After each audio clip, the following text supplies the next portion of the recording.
This is my most highly requested video to date. You guys are constantly messaging me, asking me, hey Alexis, when are you gonna make a pricing video? How do you price your flower arrangements? Well guys, you don't have to wait anymore because today I am bringing you a how to price your flower arrangements video. I'm going to go in depth and explain how I price my flower arrangements step by step, and also how I can just look at a flower arrangement and just price it just by like staring at it. I do have like some notes and stuff on my old phone. Actually, this is my old phone, so I'm actually recording this video right now using my new iPhone 12.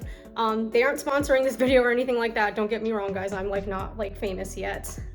I said yet because I'm manifesting that one day I will be a famous florist, but as of right now I am just a regular Lex, but that's okay. I think I'm kind of cool. Long story short, my boyfriend got me a new phone, so he got me the iPhone 12, and yeah, so that's where I'm recording my videos on today. So let me know if you guys notice a difference in the quality of the video, and let me know what you guys think about it.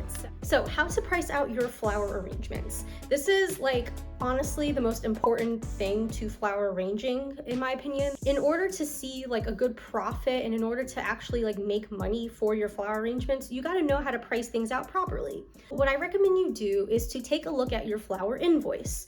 So I'm gonna actually bring you up a real flower invoice that I have actually received. This is from the flower wholesaler that I go to. I put like heart stickies all over the important stuff like my address and all that because I don't want you guys ending up at my house.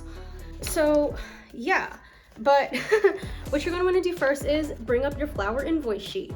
Now, if you don't have a flower invoice sheet and this is just like your first time doing this, you have like no idea what you're doing, what you can do is you can actually go to a flower wholesaler near you or even your supermarket. If you live in like the East Coast area, there's probably a Trader Joe's near you, so I recommend going there because they actually sell their flowers by the bunches. If you want like a whole bunch of stock per se, you can actually just buy like a whole like 10 pack of stock and leave with some stock, which is awesome. So whether or not you actually go to the flower wholesaler or you're referring to your invoice right here, what you're gonna wanna do is you're gonna wanna pick a bunch of flowers. Now, for me, we're gonna pick something off the invoice. So we're gonna pick the pink stock right here, all right? So the pink stock, you're gonna wanna look at how much it costs by the bunch. So you're gonna wanna look at the unit price and you see that the unit price is at $12.50. So that's how much it costs to buy one bunch of stock.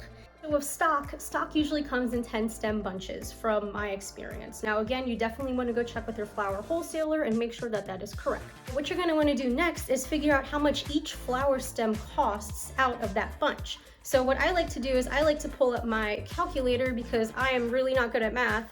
And if you are good at math, good for you. If you didn't know, being a florist, you actually do need to know a little bit of math. So right now we're about to do like some basic multiplication, division, subtracting, and adding. I'm gonna take the bunch of stock at $12.50 and you're going to divide that by the 10 stems that comes in the bunch. So you're gonna say $12.50 divided by 10, and that gives you $1.25 per stem. So that's how much each stem of stock costs at wholesale price. So that is how much each stem costs at the price that you are going to pay it. Wholesale means the price that you, the florist, pays it.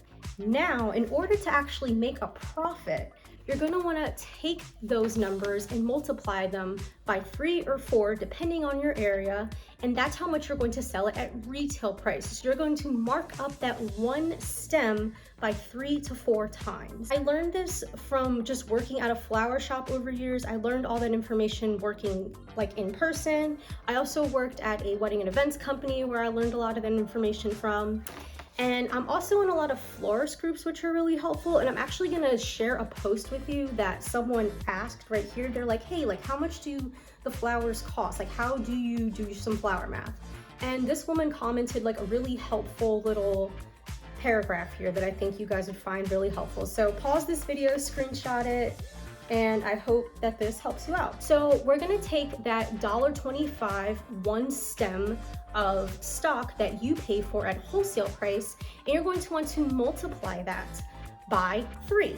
So pull out your calculators again, and you're gonna wanna take 125 times 3, and that is $3.75 per stem at retail price. That's how much you would charge your consumer, your customer, your client. Prices of the flowers does vary season to season, so like the price of a rose might not be the same price as it would be in like February, where it's like a holiday, versus where it would be like in July. Always want to check with your flower wholesalers and make sure that you are charging correctly when you are pricing out your flower arrangements. Now, if you want to find the price of like your greens and your foliage, I would recommend multiplying that at like a 2 to 2.5 rate. I don't really like doing it like by the full 3 because like it's not like a nice pretty live flower, it's just like some greens. So I usually do that at like 2 to 2.5 to get my markup and my price. If you want to do like your hard goods, like your vases, your supplies, your boxes to put your flowers in, I usually do that at like a 2 to 2.5 markup as well. So something to think about. I'm actually gonna pull up a list of like commonly used flowers and just kind of give you guys like the wholesale price. I'm gonna leave that list right here. Again, keep in mind that this is just like pricing based off of the area that I live in. And again, I live in Pennsylvania. So this is just like how much things cost in my area. So yeah, but here's a little list of flowers that are commonly used. Now I'm going to show you guys how I like price out a flower arrangement just by looking at the picture. So if you want to know how to do that and like make that kind of easy for you, keep watching. And I'm sorry that this is kind of turning into a long video, but there's just a lot of information I got to pack in, and I hope this is helpful. So if you guys find my videos helpful and you haven't already done so, go ahead and subscribe to my channel. So now we're going to bring up a picture of a flower arrangement that I actually made. And we're gonna kind of break down and show you guys how to price out that flower arrangement just by looking at the picture. So I find this to be really helpful when brides show me like pictures of like the bouquet that they found on Pinterest. I usually like just being able to like eyeball and price it for that reason, just so that way I can kind of get an idea in my head around about how much it's gonna cost to actually make the bouquet that they see on Pinterest and on the internet. We're gonna bring up that picture right here. And we're gonna break down each of the flowers per stem, figure out the price, and then we're gonna figure out how much we need to charge this arrangement altogether. But what we're gonna do first is we're just gonna count out all of the stems that we see in the picture. I see 3 roses, 3 carnations, maybe like 1 or 2 delphiniums. I'll put 1 down, 2 billy balls, 2 ranunculus. It looks like it was about maybe 2 stems of ruscus to make that. Once you figure out the types of flowers and how many stems were used to make that arrangement, you're then going to want to look at your retail flower list price, and you're going to want to see at retail price how much each of those stems cost. So let's look at our carnation. So you've got 3 carnations at 75 cents a stem, and then so you multiply that 75 cents times 3 to get your retail price. You're going to take your 1 stem of carnation, you're going to multiply that by 3. You're multiplying it again by 3 because you see 3 stems of carnations in the photos. So however many stems of flowers you see, that's how much you're going to multiply it by, because you have $2.25 at retail price. So you're going to multiply that by 3 because there's 3 carnations in the photo to get $6.75 for the 3 carnations that you see in the photos. I hope that helps you guys. I hope I break that down enough. According to my math and just adding up all of these columns together, I got $45.35 to make that 1 flower arrangement. Now in this particular photo, the vases were actually given to me and provided by the client, so I didn't really need to factor that into my like flower math overall, but typically a vase that size, that was like a 4.5 by like 4-inch size vase, like something about that small, would typically cost me like $4.50. So that's how much it costs me at wholesale price to buy that 1 vase. So now I want to try to figure out how much that costs at retail price. Now, according to Lynette's flower math over here, we want to multiply that at least by like 2 to 2.5 for like my hard goods, which is like my supplies, my vases, anything that's used to make my flowers. You know, you definitely want to be making some money off of that as well. You're then going to want to take your flower costs plus your vase costs to get the final cost of $54.35.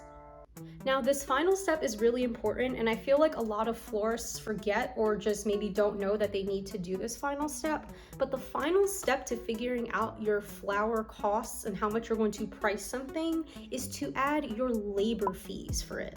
So what I like to do is I like to charge at least like a 20 to 30% labor charge, depending on like what it is and what I'm doing. 25% is my labor charge. That's how much effort and time and money it took me to actually create this arrangement. If this was for like a wedding or event, I wouldn't charge like a labor percentage fee for like each individual item. I would just charge like a labor fee for like the flowers in total. So what you're gonna do is you're gonna take that $54.35, multiply that by 25% to get your labor fee. And in this case, that is going to be $13.58. You're then gonna take your $54.35 for like the flowers, the costs, and the hard goods, plus the $13.58 for your labor percentage fees to equal your final cost of the arrangement at $67.93. So that, my friends, is exactly how much you would sell that one flower arrangement for. I think what people don't realize is that being a florist is actually a lot of math. Like, in order to make a profit, to pay your bills, to keep your water running, your electricity running, you're paying your rent and all that, like, you gotta actually make sure you are seeing a profit from your flower arrangements. Now, before I knew to add like a labor fee, I definitely felt like I was just like working really hard and only making like $20-$30 per arrangement, and it didn't really feel good. I'm just like looking at this like, what am I doing wrong? Like, what was I doing wrong? And what I was doing wrong was I wasn't charging a delivery fee, I wasn't charging labor fees, setup fees. Like, it's really a lot. Like, you really got to make sure you're doing your flower math correctly, so that way you actually end up seeing a profit and paying yourself at the end of this. Because it's one thing to have a flower business, but you know, if you're not actually like making money off of it, then it's like, what the heck? If you're just starting out as being a florist and this is all just like kind of new to you, something else that I also want to mention is that you have to buy the flowers per bunch. Like, I can't just buy one stem of peony. I gotta buy the whole 10 stem bunch. So when you're making your flower recipes and you're like thinking about like how you want to divide up flowers, also try to do it by like how many stems you get per bunch. I definitely would work at a flower shop first. I mentioned that in a whole bunch of my videos. I do feel like working at a flower shop for the last 7 years of my life have definitely really helped me understand the types of flowers, how much things cost, the math behind it, the math behind the business. Like, I've definitely learned a whole lot. So if you have the opportunity to work at a flower shop before starting your own business, I do recommend you do that first, just to get an idea as to what you're even getting yourself into. I'm probably going to make a part 2 to this video. I'm going to make like a few different videos about flower pricing on my channel. I really feel like this is a topic that isn't really talked about too much, and I feel like we need to start talking about it more. Properly pricing your flower arrangements, you will definitely see an increase in profit over time if you do this correctly. Make sure you are always charging like a labor fee, a setup fee, and all that. That'll definitely help you. So yes, guys, that's all I have for you today. That is how I price out my flower arrangements, by stems, and then just also by looking at a photo. That is how I do things. So thank you so much for watching today. Don't forget to like, comment, and subscribe to my channel if you haven't done so already. Hit the bell notification. I tend to post sporadically and just kind of like whenever I feel like it. So definitely turn on those bell notifications if you haven't already, so that way you get notified when I upload a new video. Follow me on Instagram at Flowers by Alexis, and I will see you all soon with another video. Bye!